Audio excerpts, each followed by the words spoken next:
a very good evening, everyone. We'll be starting our presentation sessions now. Please raise your hand and we'll go by the order of your hands.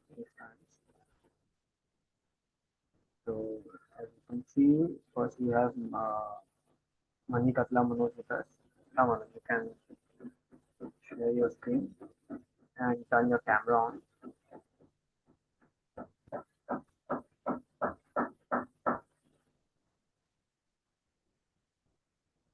Good evening, sir. Yeah, good evening. Sir, actually, my surname was spelling mistake. Sir, I'm pasting my surname in the chat section. Yeah, I read what I saw. Yes, sir. Sorry, sir. It's not just by mistake. It's Manchikatla, right? Sir, Manchikatla. Yeah, so you are forgetting your own surname now. No, sir. It Right. was by mistake. Right, fine. Start sharing your screen. Yes, sir. Yes, sir. So my screen is visible. Yeah. So good evening, sir.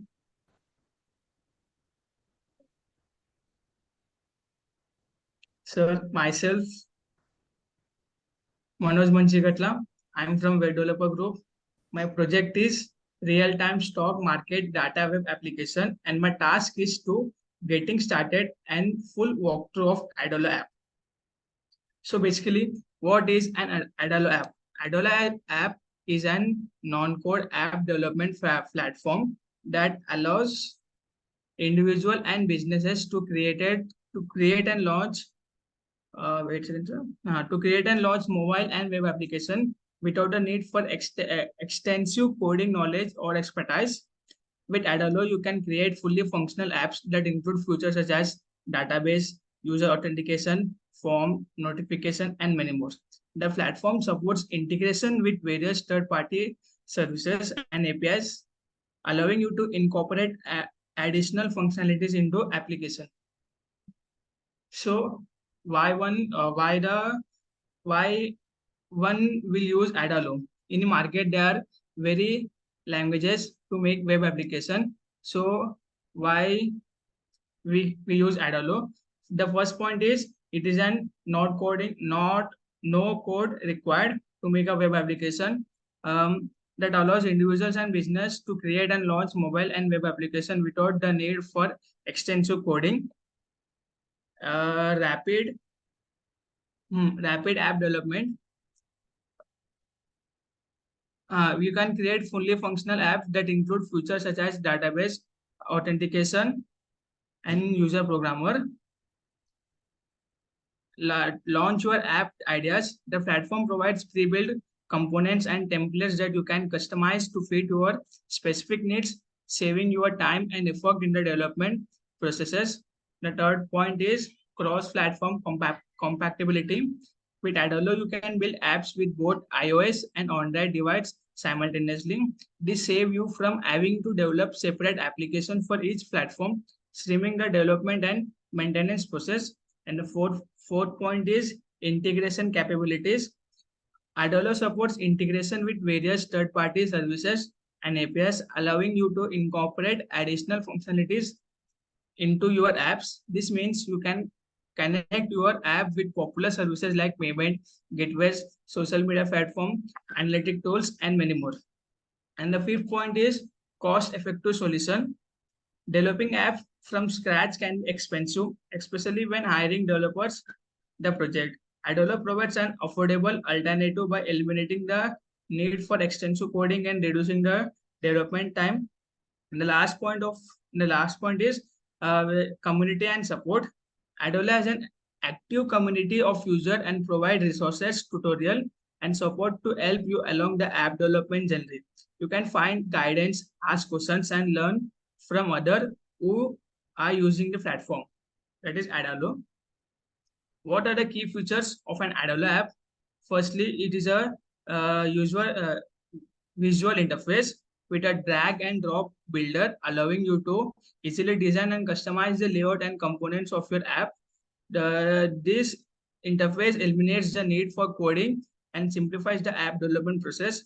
The second point is pre-built components and templates. Adalo offers a library of pre-built components and templates that you can use as a building block for your app. These components include forms, list, button, navigation menu, and more. And third point is in Adalo, we have a database integration. Adalo provides built-in database functionality, allowing you to store and retrieve data within your app. You can create customized collection, define relationships between data, and provide code operation, which that is create, read, update, delete operation on your database. And the fourth point is user authentication and permissions. Adalo includes your users authentication feature, enable you to log in and register functionality to your app. You can set up different user roles and permissions, controlling access to specific app feature or database user authentication. What is the process? Wait a second, sir. I have created a web data website using the Adalo. Where it is? Here it is, sir. Say it's visible. Yes, it's visible.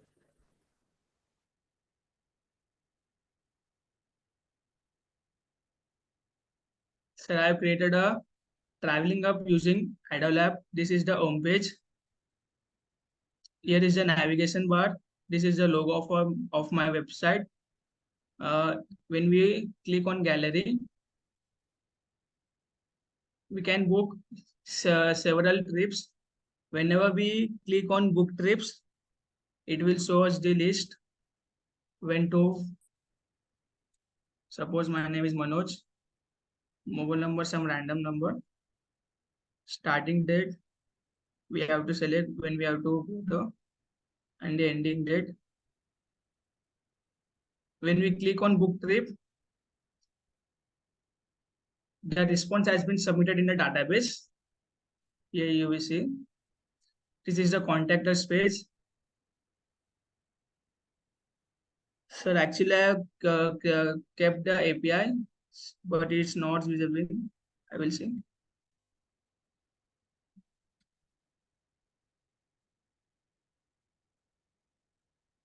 This information will be stored in the database which I have created in the Adalo app. This is the feedback page. A user can give a feedback of my website. Mobile number. So what problems are you facing?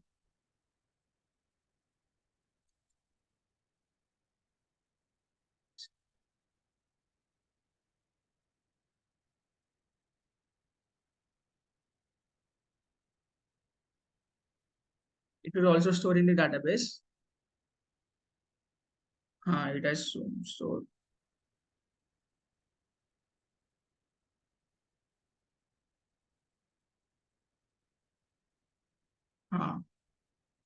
So here you can see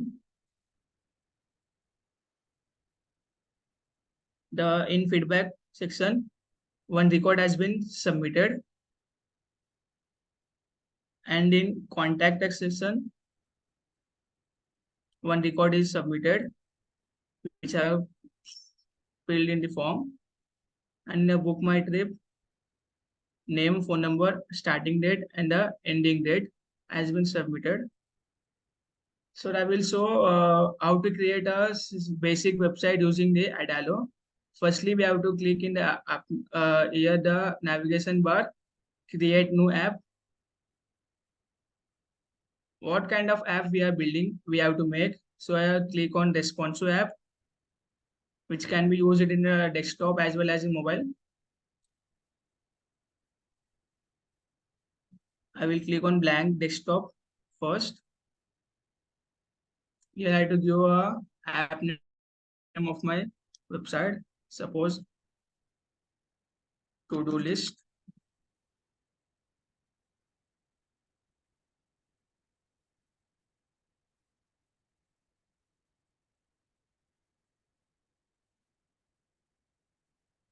So sir, here you can see that the to-do list website has been created. This is a default pages that has a that has been given by Adalo. Here we can add components such as button,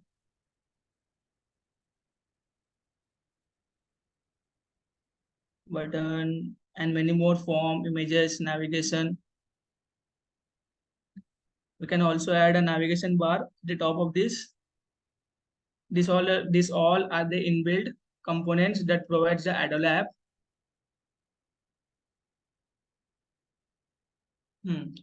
We have shown the firstly we have to design the user interface, and we have to define what data models we have to keep in the website, and we have to connect it to the data sources, and we have to customize the components, and we have to test that the components are working properly or not.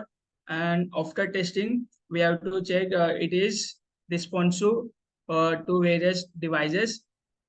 Or after that, we have to check that it is a user authentication. We have to add a user authentication components, and at last we have to deploy it. Adalo provides some pre-built components.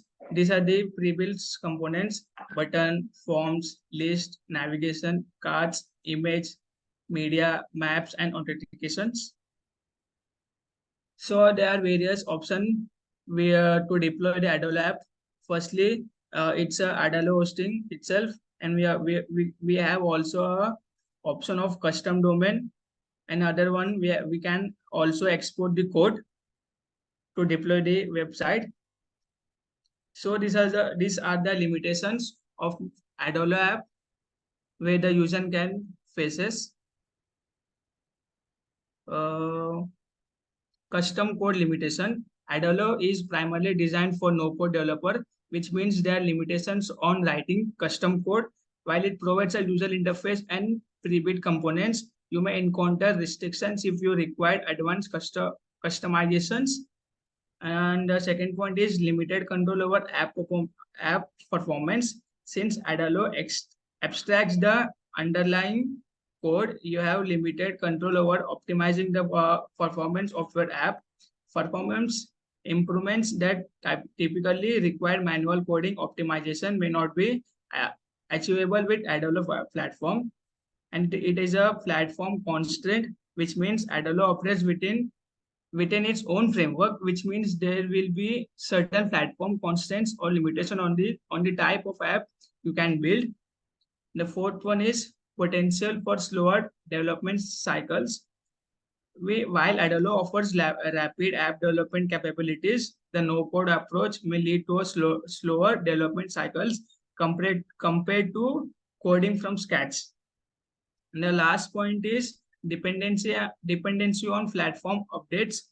Adalo regularly updates its platform with new features and improvements. However, this also means you are dependent on platforms development cycles for bug fixes, feature updates, and resolving platform limitations. These are the disadvantages of Adalo.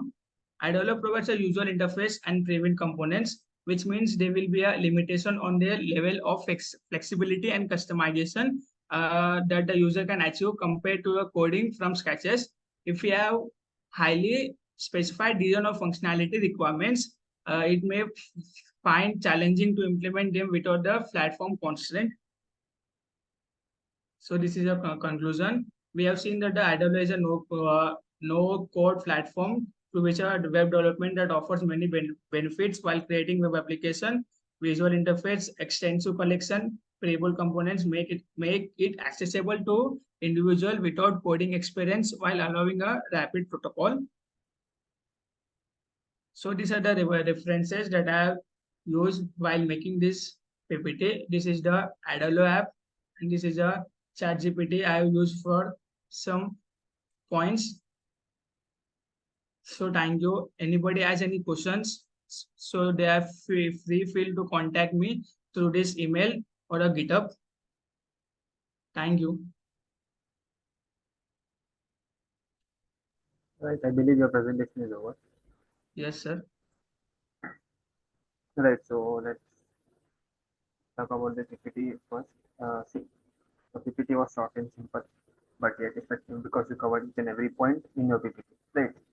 Talking Yes, sir. about the demo, see, when you showed the site, you should have actually gone through the steps how you build the site. Right? It was Yes. the task says walk through. Right? So Walk through. first, So yes, yeah, sir. We first have to tell go us to the adult.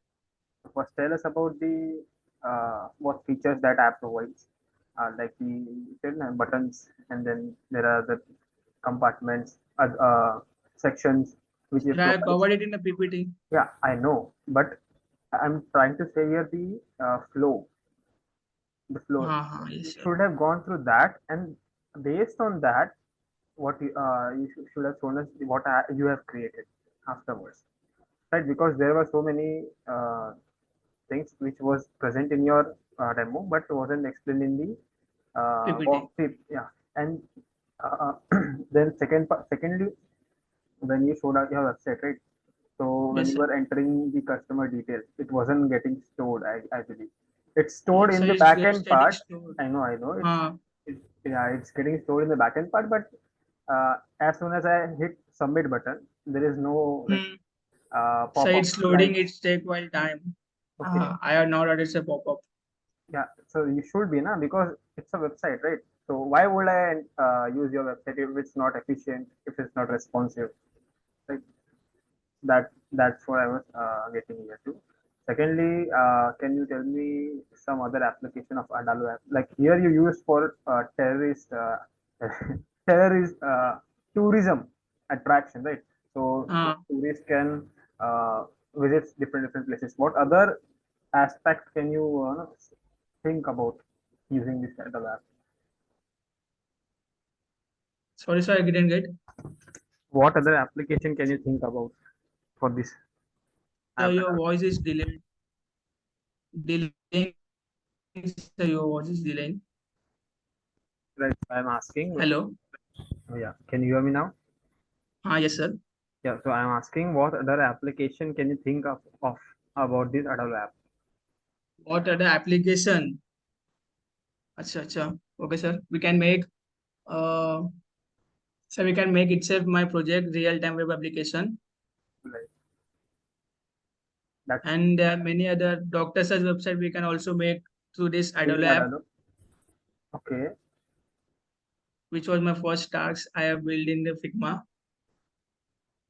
Hmm.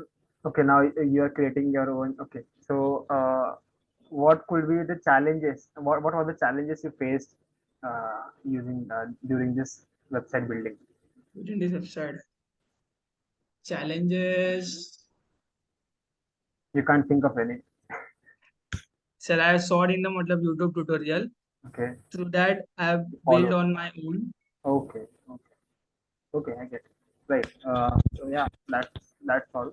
Just do work on your demo part from next time Okay, sir. onwards. Right, and the PPT was good. It was short and simple. Simple things were used.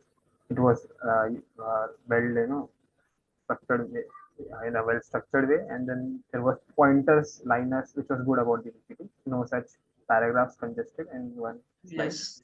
right? And Sir, I have the thing of the PPT is you lacked hook story. You didn't. You just directly started the topic. Directly went for the introduction, like what is Adalo and why we are using Adalo and everything. But Sir, I have shown it in the first page only. What is Adalo app and why should we use it? that's the introduction na, Then about what should I have about started? the task.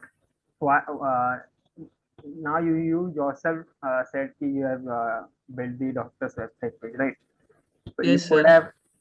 you could have connected it here, like in that part of the building of that page. There was so many steps, like so many things you have Okay, to okay, take care sir. of. So yeah, so in that manner, this Adalo app provides you easy way of building such websites. Anything you can think of can be used as a hook story, right? Not just the introduction of the task. Okay, Okay, sir. and that's all I have to say. Okay, Okay, sir. Thank you. yeah, sure. Sir, how was my performance Yeah, yeah. compared to last Uh, performance? See, if I have to compare it with your last presentation, which you gave it to me, right? Yes, sir. That presentation was better than this one, right? Okay. Okay, sir. I will improve, sir. Yeah, sure, you should. Okay, let's move forward. We have Boopani Suresh with us. Yes, Suresh, you can. Sorry, I'm visible. Yeah, you're visible and audible. So good evening, sir. Good evening, all of you. My name is Boopani Suresh. Just Play my presentation. share your presentation. Yes, yes.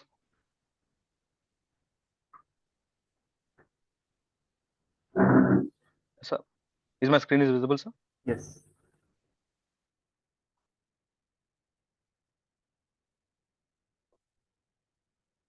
Yeah.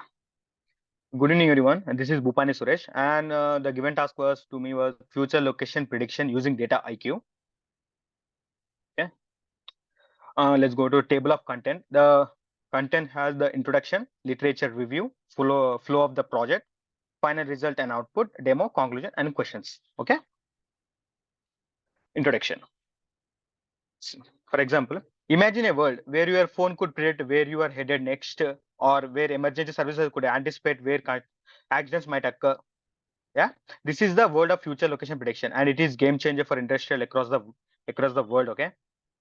Uh, what is the future location prediction? Okay, future location prediction is a technology that uses data analysis and machine algorithms to predict where individual or object will be at the given time in the future. This technology has a numerous applications, from predicting traffic patterns to improve emergency response times. To understand how future location prediction works, it's important to first understand the data resources used. These can conclude GPS data, social media check-ins, and even credit and purchases. By analyzing this data, algorithms can identify patterns and make predictions about where individuals or objects like it's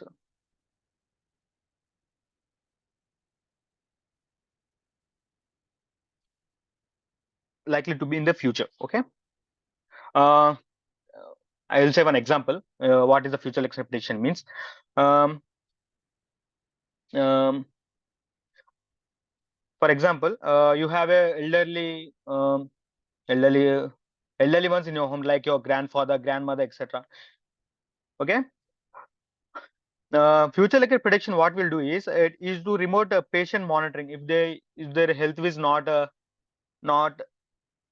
not good, or else then they cannot move from one place to another. They are unstable to move from one location to another location. So you are not there, you are not in the place to take care of about them. So you have some urgent meeting, etc. So you move to the some other city, you want to monitor them. So here the future location prediction system will work here.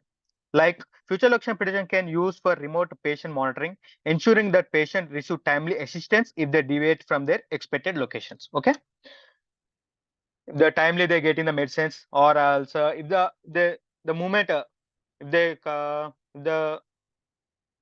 they move from one place to another, you get like some notifications they are moving, like that, etc. Okay.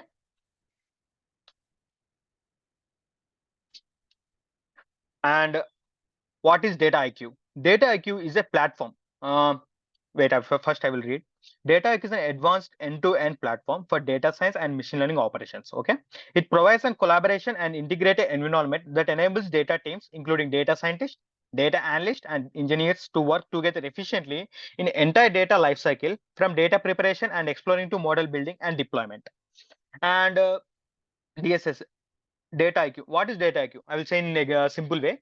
Um, you are a student in a class, and you you know you are in you know all the subjects perfectly, means you are a clever student, but you don't know how to communicate, or uh, how to write a test, etc. Okay. Data is a in a class, if the sir didn't conduct the test, or etc., how can the your performance will be calculated? So data is a platform where our skills will be, we can implement our skills, means we can do our work using different algorithms, etc. Means we are the data scientists, right? So we can perform uh, so many algorithms to certain data, and we get the accurate values, predictions, and etc. Okay. Yeah. Data set overview. This is the data set given by the Hackveda Limited to me for the future location prediction. And I downloaded from the GitHub from Hackveda. The data set has the ID, event time start, event time end, latitude start, longitude start, latitude end destination, longitude end destination. Okay. ID is nothing but a unique value that represents every row. Okay. Then event time start is the time which we started from one location to another. Okay. And event time end is the destination, our destination where we are ended. It is a time. And latitude start, it is a latitude where we started. And longitude start, it is a longitude where we started. And latitude end means our destination, and longitude end means our destination. And we go to the next. For this data set, I use the ensembling boosting technique to get the accurate values. 1 minute.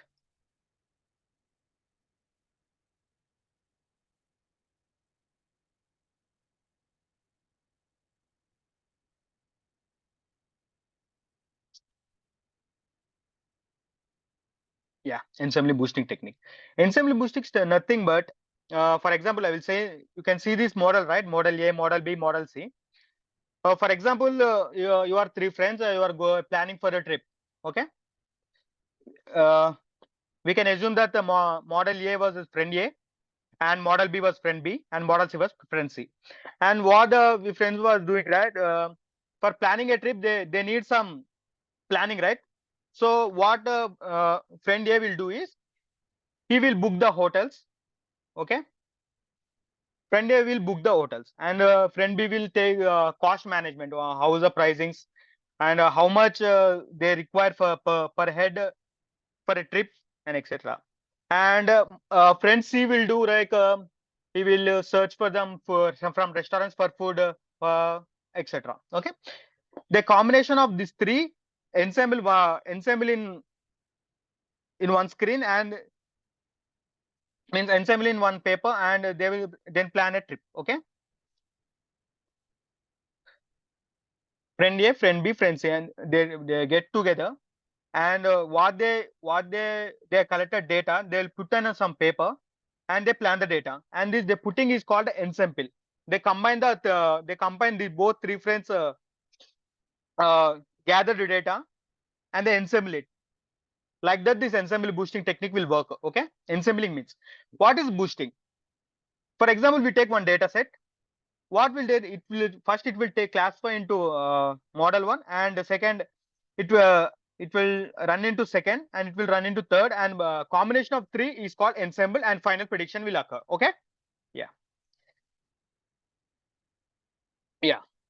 um in my data set, I used lasso regression for my prediction, lasso regression for the latitude.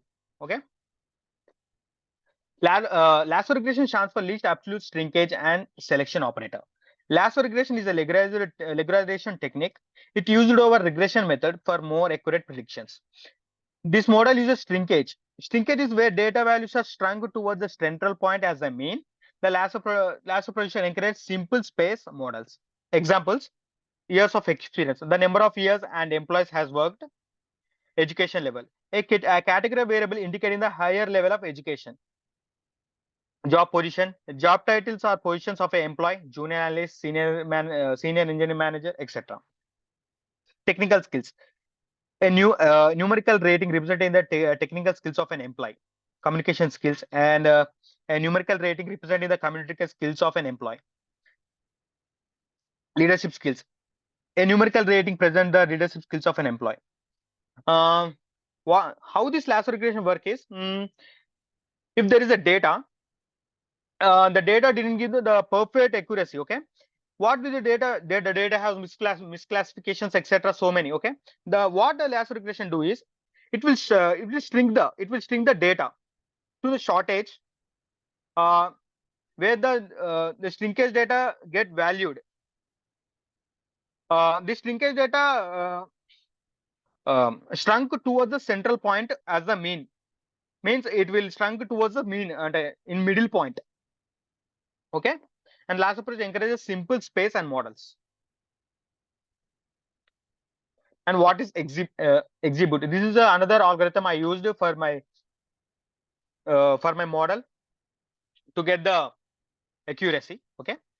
XGBoost stands for extreme gradient boosting, and it is popular and powerful machine learning algorithm used for both regression and classification tasks.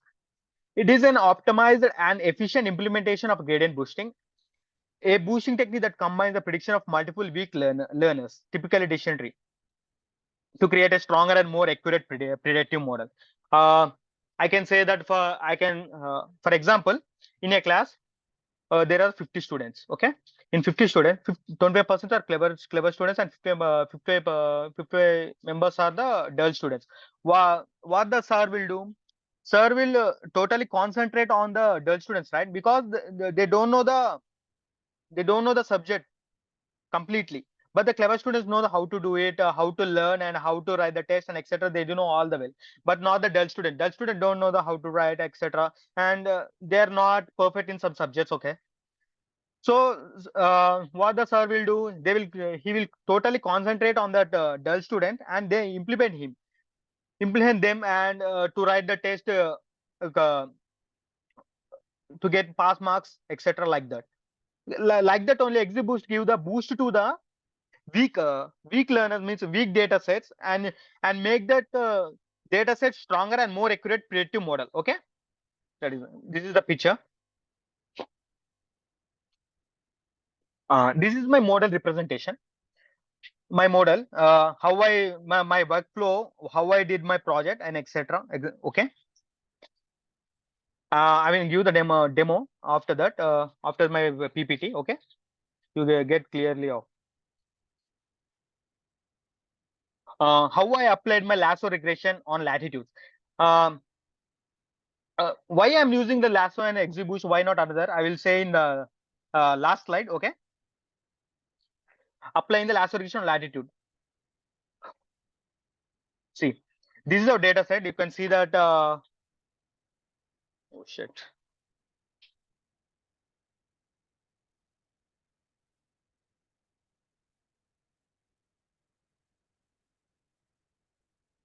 Yeah, this is my model representation. This is my location data set. Means it is the data set given by the Hackveda Limited, and I downloaded from the GitHub. This is a location data set, and this is my training. I trained the data set, and this is a prediction of the destination latitude. I applied the lasso regression algorithm, and after applying the lasso regression algorithm, I got this predicted latitude data set, and and uh, again I trained the predicted latitude data set with the use of XGBoost, and I got the destination longitude prediction using XGBoost. Okay, and this is my the final score prediction, and this is my the matrix. Okay, I will show in my last the values, etc. Okay, applying the latitude on latitude. Okay, this is my data set. Okay, here first I gonna train the data set. Okay, we have to train the data set. Here the 80% of our is my training ratio, and testing ratio was 20%, and we have to apply the lasso regression algorithm. After that, we get the accuracy given by the Lagrangian algorithm of latitude, for which for this we have to select the latent. I said in data set we have that latent, right, latitude destination point. We use that as our target to predict the latitude prediction. Okay. After applying the lasso regression here, my final result was it was 1. 1 means it was 100%. I can say means our accuracy was 100%. Means the accuracy was quite perfect for the prediction. You can see that the training set was 1245 rows, and test ratio was 296 rows. Means I said right, 80% was our training ratio, and 20% was our test ratio. Like that only. This is our latitude start.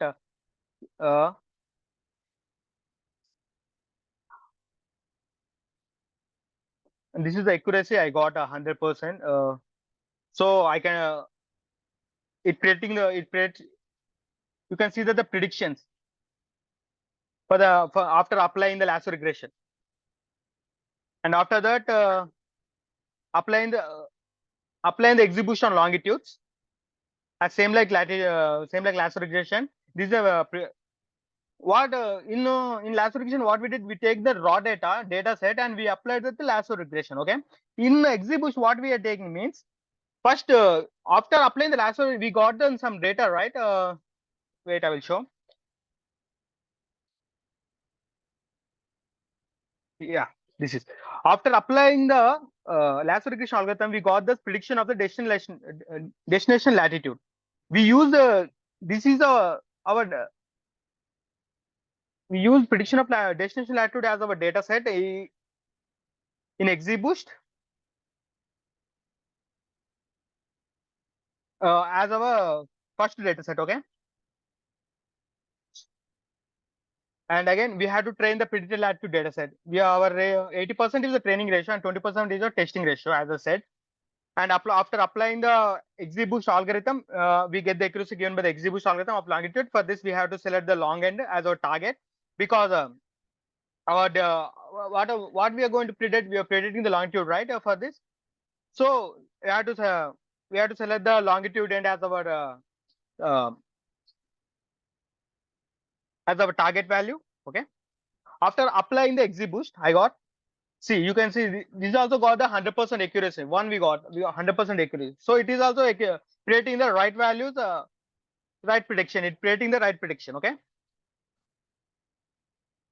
This is my final result. Means what I did is I combined both lasso regression data set and XGBoost data set combination, and I got the predictions. Okay. Here, see, you can see the predictions. These are the location where the location what we predicted, and you can see that the EVS R2 square R square and Pearson. These are the what will this do is what we will call R2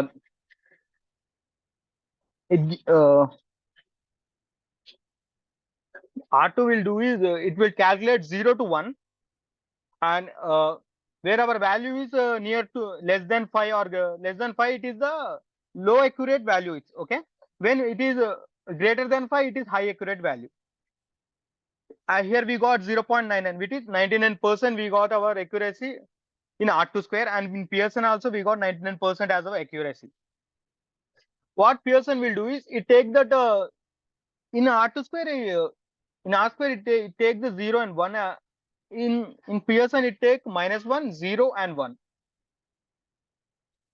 As it will work same as the how it works R square, like that only Pearson will work also. And why should we use lasso and XGBoost algorithm? Why not other algorithms?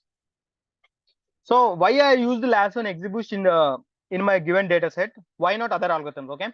So what I did is I compared all the algorithms. We have 13 algorithms, I think. So I compared all the algorithms, but the accuracy given by the lasso and XGBoost is a high, rather than that this random forest, gradient boosting, logistic regression, decision tree, nearest neighborhood, extra trees, singular precision, SVM, etc. There are some other trees. Okay. As you can see that this is my matrices that accuracy 69 we got the 66% only. Rather in lasso and exhibit we got the 99%. In other algorithms, when we compare to other algorithms, it got only 66%. Okay. Yeah. Now I will go to the demo. As you can see, this is my data set. It is my flow of my data set. This is my location data set given by the Hackveda Limited. As you can see. Yeah, ID, event time start, event time end, event latitude start, longitude start, lat end, and longitude start. Okay. And what I did is first I trained the data set. As I said that 80% was our training ratio and 20% the testing ratio. Okay.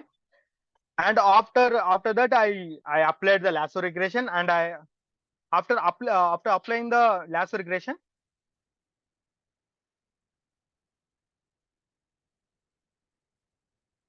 so after applying the lasso regression, I got that the accuracy that 100%, like one we got. As you can see the results. And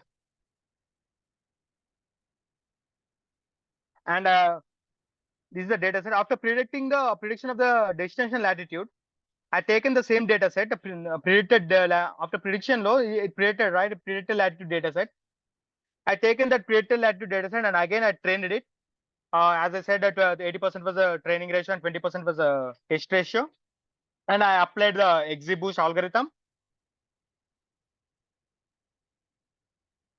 And I got that. Wait, I will show.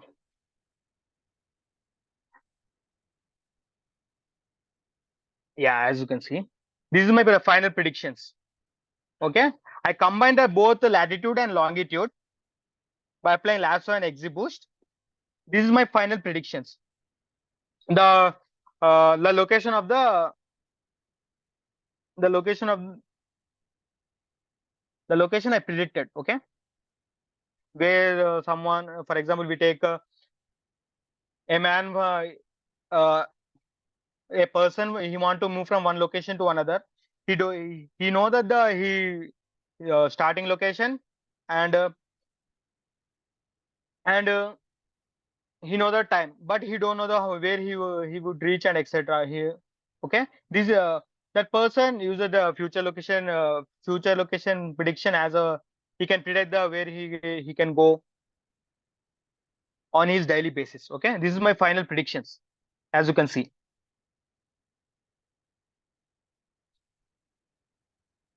And what this is,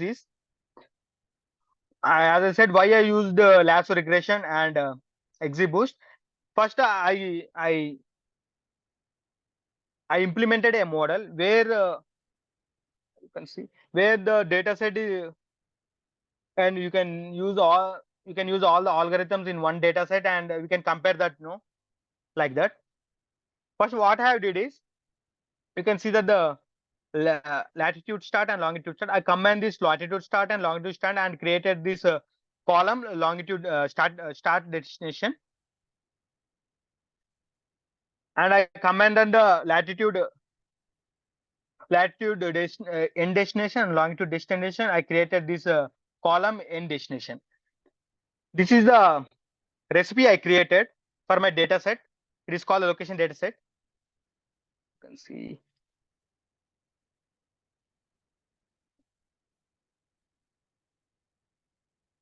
Yeah, this is my.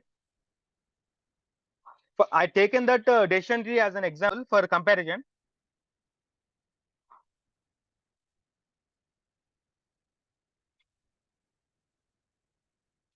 As you can see that the accuracy 98%, 0.998 means it is near to the 98%, but precision value is pretty much low. It is 14%, you can see.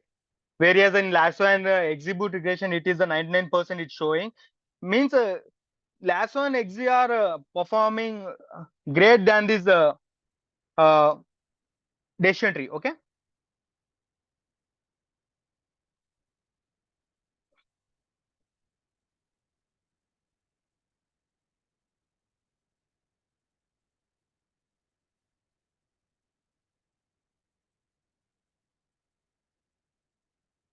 Yeah, as you can see, as I shown, I applied all the algorithms. After applying the algorithms, my total accuracy was 66% only, rather than that exhibition lasso regression, they got the 99%, and totally this all algorithm rather than this last one exit, it got only 66%. Means it is not predicting the right locations. Okay, like that.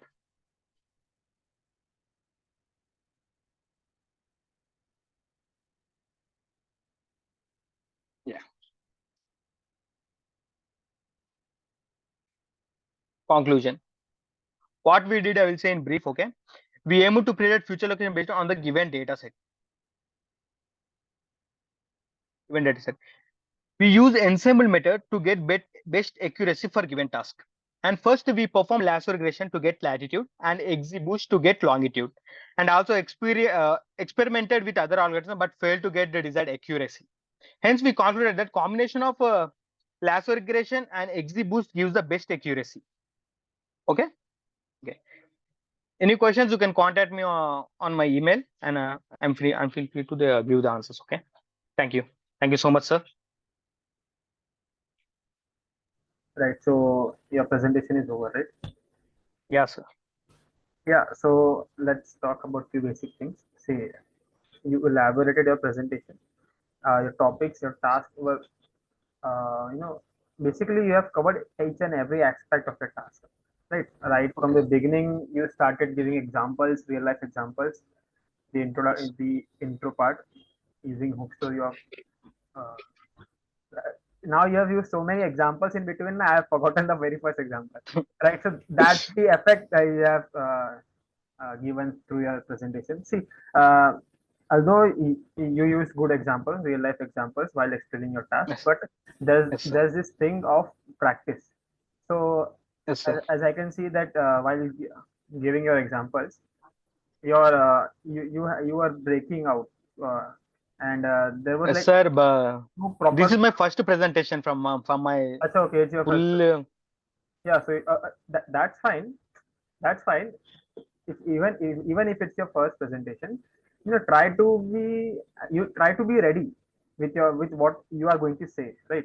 So you don't have Okay. to get stuck in between and think of the examples. uh, I felt that you were building examples right at this point. So whether like you were thinking examples right here and here, and that was a very good thing to explain Yes, sir. your concept.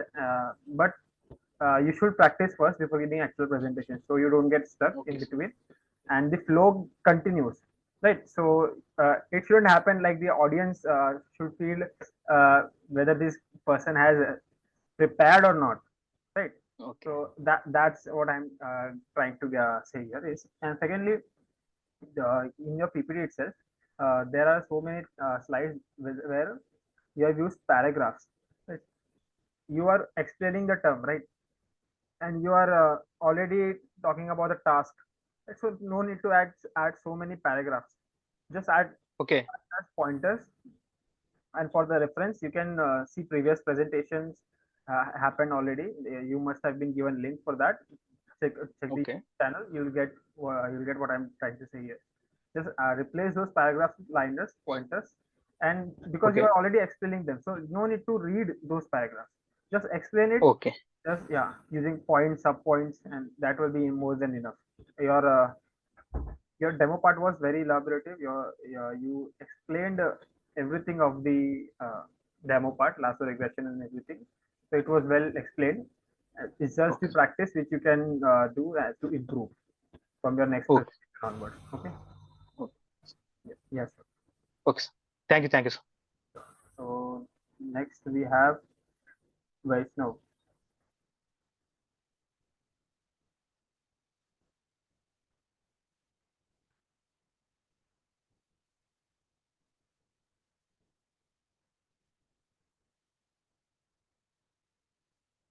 Yeah, Vaishnav, can you please turn your mic on and camera as well?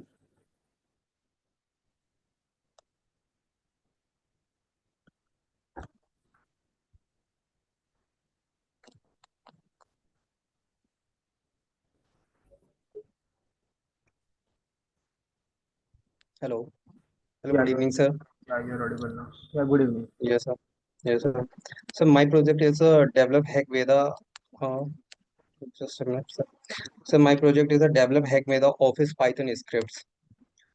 So I present that there is a sections about any two sections about Google crawlers for digital marketing and simple email serving using Gmail SMTP.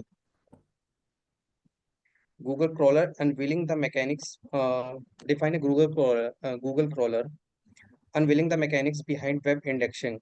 Web indexing plays a crucial role in search engine, enabling them to organize vast amount of web content, deliver relevant search results through a HTTP. What is a web crawler? A web crawler, sometimes called a spider or a spider bot, and often shortened to crawler, is an internet bot that symmetrically browses the World Wide Web. It plays a vital role in collecting data from web pages, which forms the foundation for search engine indexing. So descriptions. A web crawler starts with a list of URL to visit. Those first URL are called the seeds. As the crawler visits these URLs by communication with web servers that respond to those URL, identifying all the hyperlinks. URL from the frontier and recursively visited according to a set of policies. If the crawler is performing achieving of a website or a web achieving, it copies and saves the information as it goes. How it works? Firstly, it works on a first I search in a Google search engine, then go search from a web crawler, web spider, crawls the websites, copies the information in the websites, stores the information into the database, search into the database, and display the result of database. How it when the users search for a specific information or keywords for search engine, uses the index to find the most relevant web pages and display in the results. It collects information from web pages and creates an index to quickly retrieve relevant information when user can perform a search query. Web crawler helps search engine rank and sort pages based on their importance and usefulness.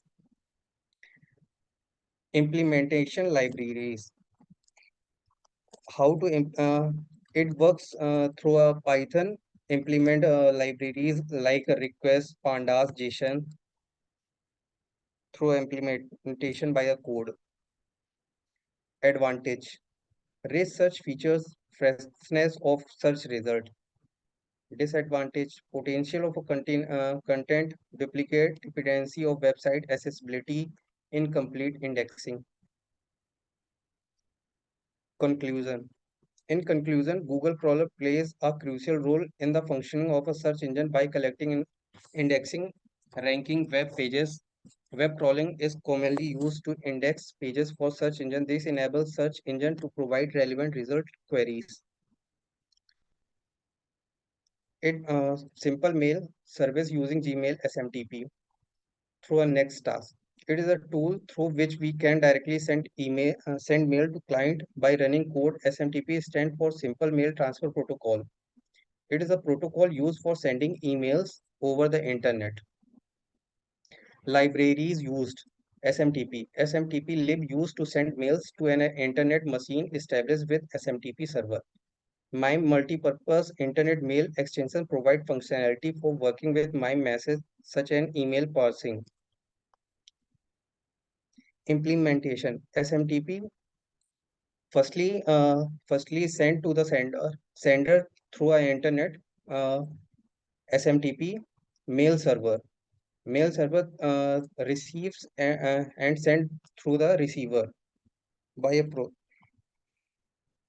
conclusion. In conclusion, using Gmail SMTP with Python simplifies the process of sending mails programmatically. It offers flexibility, automation, and integration possibilities, empowering users to create efficient and customized email services for various applications, enhancing productivity and communication.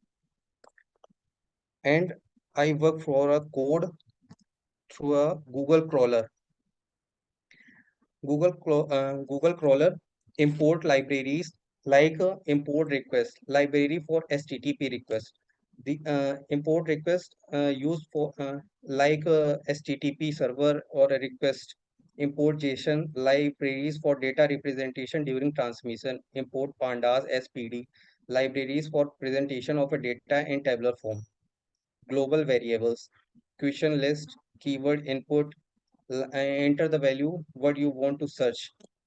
What you want to search in a Google crawler, keyword 1. Keywords, what keywords to look, any keywords to search for site in site list. Keyword plus site, search on Google using Google APIs and Google APIs and key. Google API key is given is there, and Google URL also represent also given. This is a API key. And then print Google URL. Google send a network request to a Google. Response is equal to request dot get Google URL. Print the response to these string response text, converting the response string to a JSON object. JSON object like library representation during a transmission. Representation of a transmission. Such time and print search time taken is a search time. Total page, how many pages are there to search in a HTTP by a Google crawler. Try for item JSON response title item and title dot replace query. What you search there. Question list dot append add a title except as a pass. Keyword what keyword search, there is a keyword to use. Question dictionary and list. And another is a SMTP code. There is a import SMTP lib from email.mim multiport. There is import libraries SMTP, import mime multiport from email.mimetext, import mime.text, email content. By there is any hope you are doing well. How's you?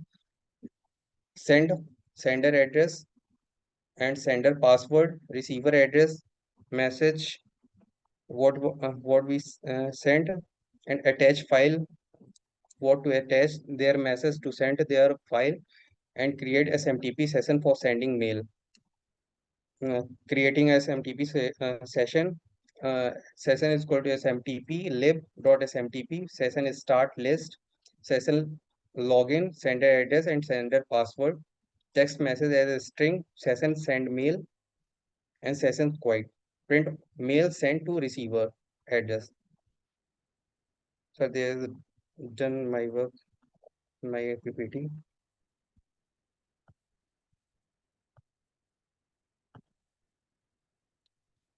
Hello.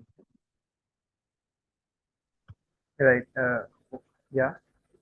Yes, sir. Are you saying something? Yes, sir. Were you saying something? Sir, sir, I don't hear. Sir, sir, I can't hear. Sir, what? Is your presentation over? Yes, sir. Okay.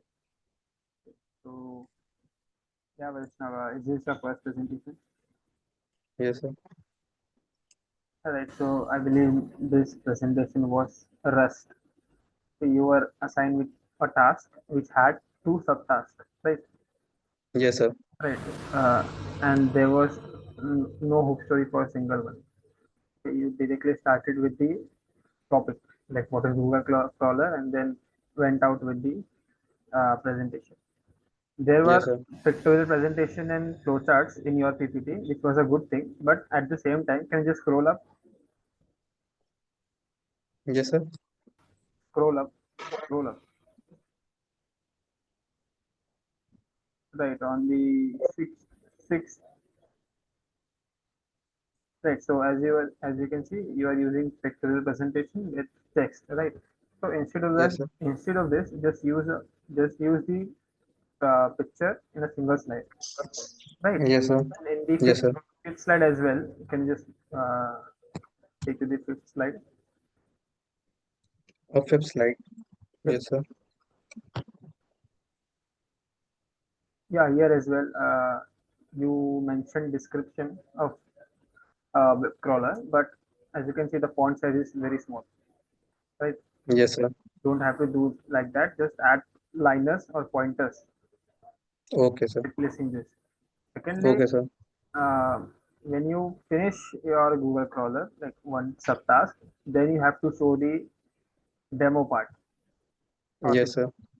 you only explain the coding part, right? This Yes, was sir. actually not explained. You were verbally just reading out the entire code. I mean, Yes. that's now how it's supposed to be. Yes, sir. Yeah. Why were you reading the code? Sir, That code has output, right? yes, sir.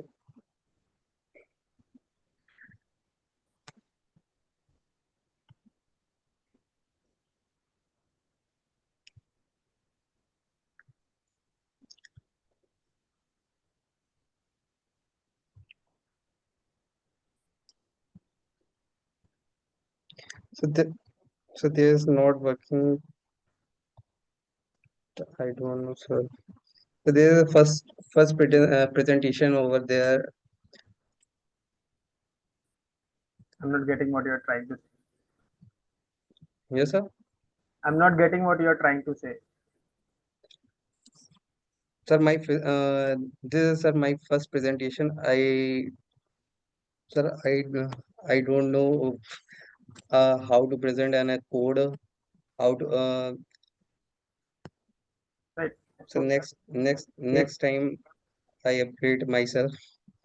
but if you are having trouble, then you could have reached out to technical support, right? Okay, That's what it is yes, sir. for.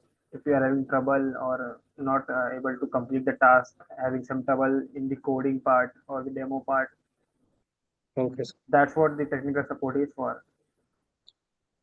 Okay, sir. Yeah, and you just verbally read the entire code of both the tasks and they didn't show the demo. Yes, sir. So how should I consider this as a demo? It's not if it doesn't have any output. Mm, And when yeah, and there was no reference slide as well at the end of the presentation. yes, At the end of the presentation, there's supposed to be a reference slide, like all the data from where you have collected, right? There has to be multiple sources that has yes, sir. that has to be mentioned as a reference slide. Yes, sir. Yeah. So Yes, sir. yeah, from next time onwards, just Yes, sir. work on Sir, these points. okay. Okay, sir. I try my best in the next time. Okay, sure. Okay, sir. Thank you, sir.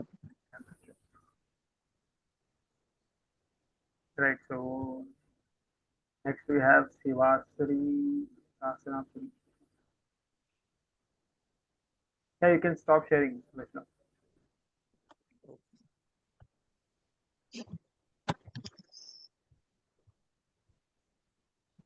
Sir, am I visible? Yeah, you're visible and audible. Yes, sir, I will share my screen.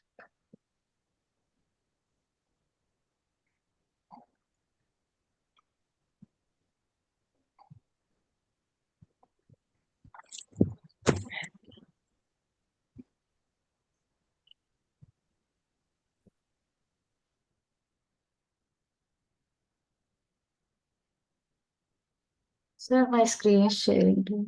Yeah, it's visible. Yes, sir. Yeah, you can continue.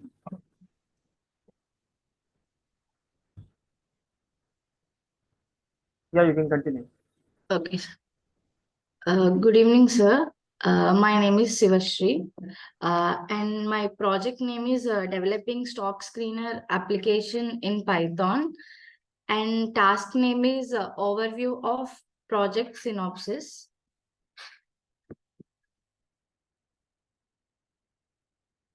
Sir, is it visible? Yeah, your slides are visible. Okay, sir. Okay. My contents are introduction, stock screener overview, technologies used, data retrieval, filtering criteria, filtering function, main function using input and output, application enhancement, and then conclusion, sir. Okay. I will continue with my introduction. Developing a stock screener application in Python can be rewarding project that involves in fetching financial data from various sources and applying filter to screen stocks based on the specific criteria. A stock screener application is a filter and sort through a large number of stocks based on the specific criteria or parameters. The main purpose of stock screener is to identify potential investments opportunities that match the user preferences and strategies. These criteria can include fundamental data, technical indicators, market capitalization, sector price range, dividend yield, and some other financial metrics.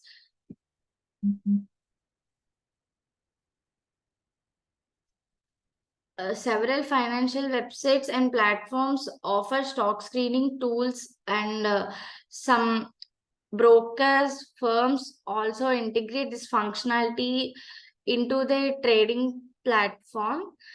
As technology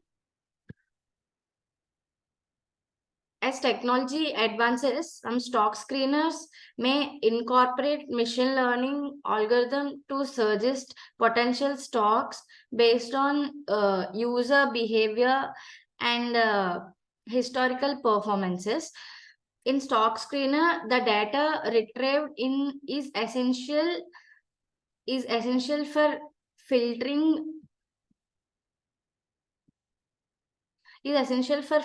and displaying relevant stocks based on the specific criteria.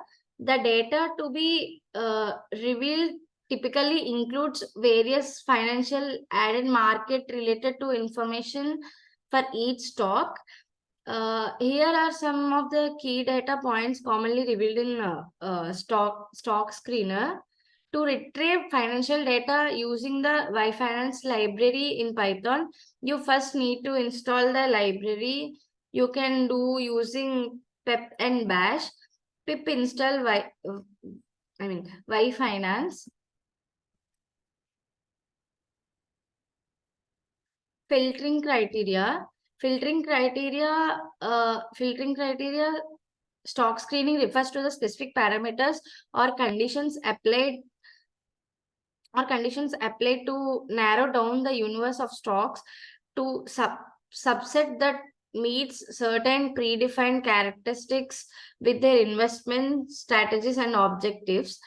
Some of the common filtering criteria used in stock screening include price, market capitalization, and volume.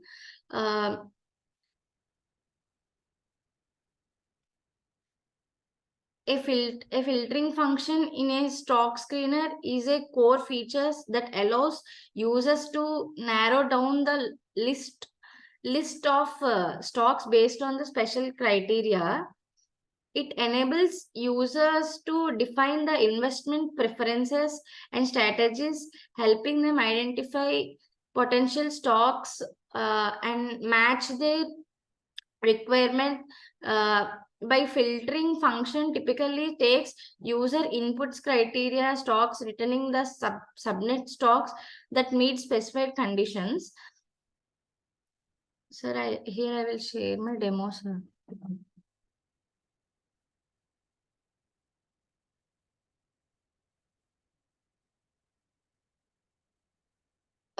This Python script is a basic stock screener that fetches historical stock data using Your, excuse me, your demo part is not visible. yeah, is not visible, sir. Yeah, you should be sharing your entire screen. You must have shared your PPT, that's why it's not visible. Okay, I will. Yeah, you can stop sharing and then reshare, so it will be fixed. Okay.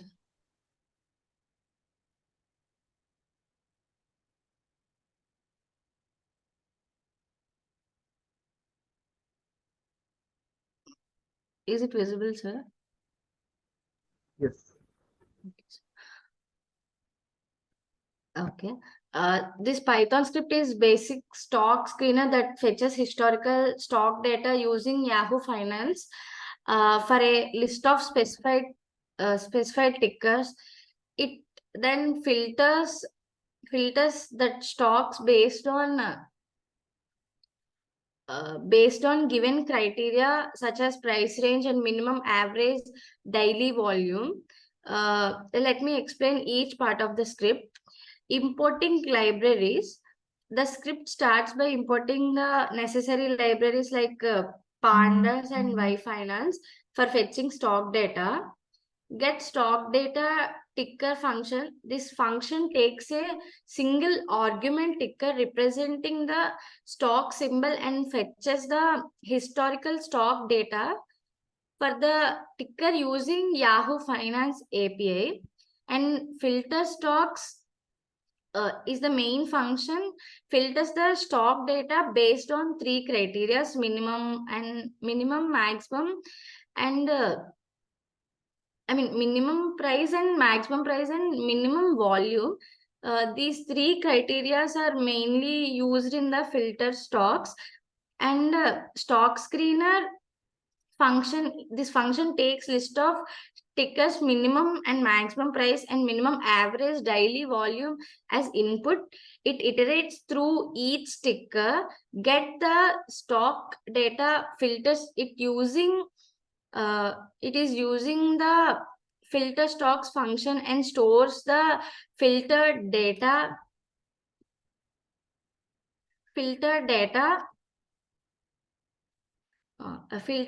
and stores the dictionary where the key of the ticker symbol and the value is filtered data frame. It tickers data is not available or does not meet the filtering criteria, it excluded from the final result. Here is my output, sir.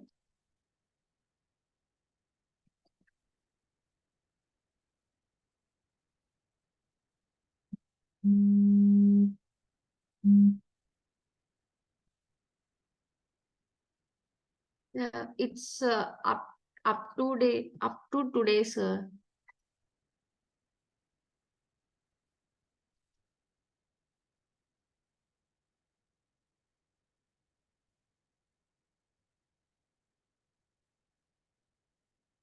Next, I will conclude. I will come to PPT. The main application and enhancements are enhancing stock screener application involves in adding new features, improving existing functionalities, and optimizes the user experience. A stock screener is a powerful tool for investors and traders to filter, analyze the stocks based on the specific criteria. Here are some ideas to enhance the stock screener applications. Expanded data coverage, customizable screening criteria, real-time data updates, mobile app security and privacy. These are the applications and enhancements.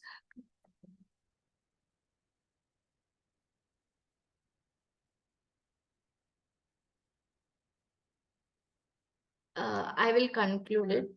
In conclusion, developing a stock screener in Python opens up a world of possibilities for investors and traders seeking to make data-driven decisions in a dynamic and ever-changing stock market. Throughout this presentation, we have explored the key components and steps involved in creating a powerful and customizable stock screening application. These are my references. Thank you, sir. That I believe the presentation is over. Yes, sir. Okay. See, was this your first presentation? Sir, Was this your first presentation? my first presentation is about developing a Google crawler using that. So it's not your first presentation, right? Yes. Right. So why are you like presenting it in such a low energy manner? You know.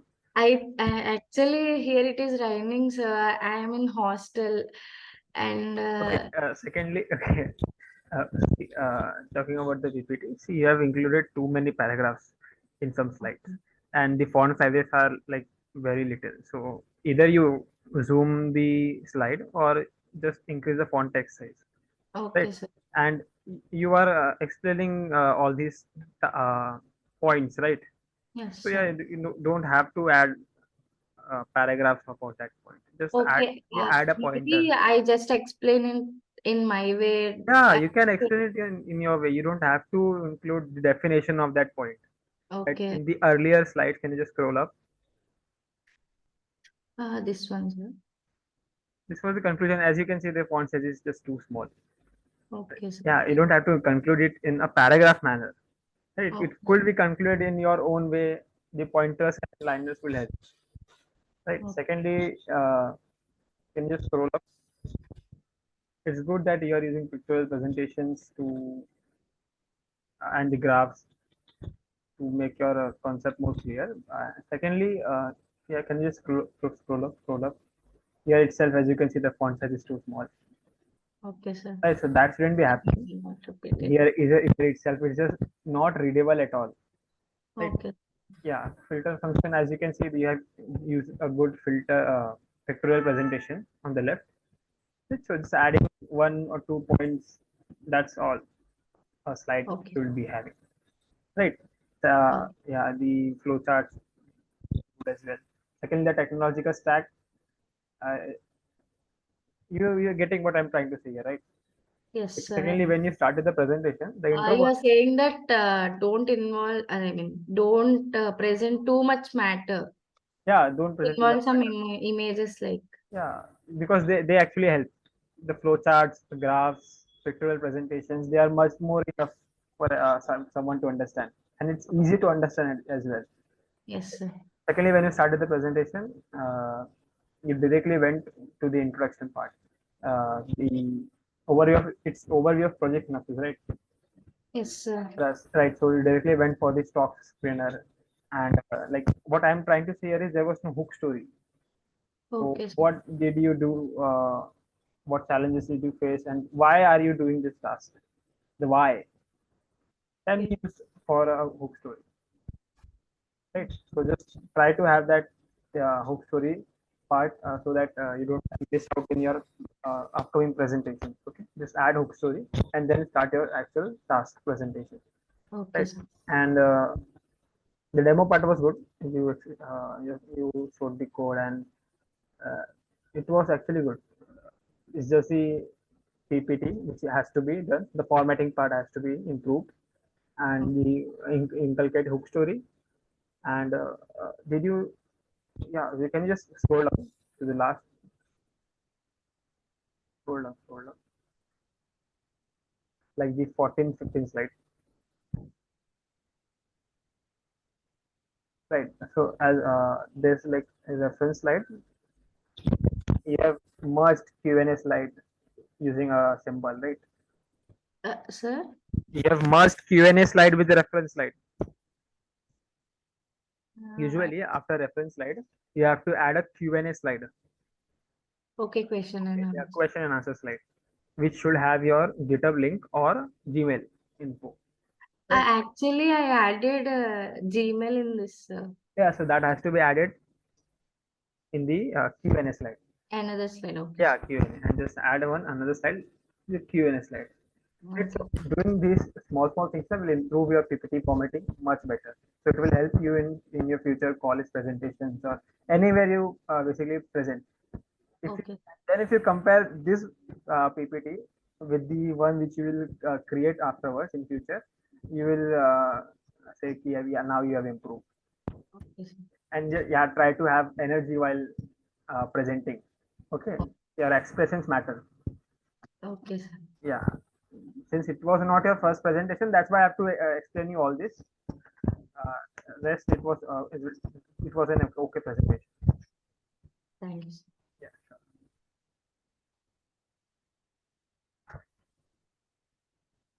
Right, so since we don't have any more presenters here, we'll be ending our presentation sessions now. Sivasri, do you have any query? No, sir. Okay, so that concludes our discussion session as well. And so yeah, a very good evening, everyone, and thank you.